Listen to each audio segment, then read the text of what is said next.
भाई बहन एक नाचगीत ले, अगर अच्छा लगे तो लाइक और सब्सक्राइब जरूर कर दे जा।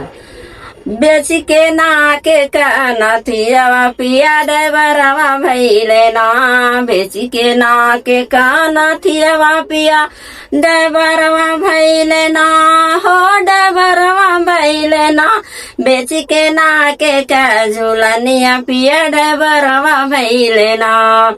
बड़े रे अरुमानवा से सासुरु पढ़ाउले, बड़े रे अरुमानवा से सासुरु पढ़ाउले, कि मोर बेटा डॉक्टर हुई है ना, कि मोर बेटा डॉक्टर हुई है ना।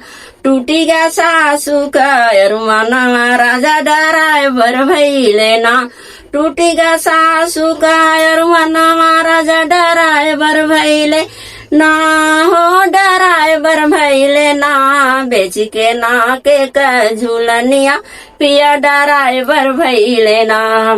बड़े अरुमानवा से जेठवा पढ़ौले, बड़े रे अरुमानवा से जेठवा पढ़ौले, भैया वकील बनी है ना, हो वकील बनी है ना। टूटी गा जेठानी का अरुमानवा राजा ड्राइवर भैले ना, टूटी गा जेठानी का अरुमानवा राजा ड्राइवर भैले ना, हो ड्राइवर भैले ना, बेच के ना के झूलनिया राजा ड्राइवर भैले ना।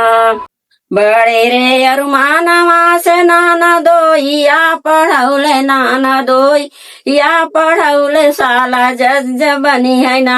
टूटी गा नंदी का घुमानवा राजा ड्राइवर भैले ना, टूटी गा नंदी का घुमानवा राजा ड्राइवर भैले ना, हो ड्राइवर भैले ना।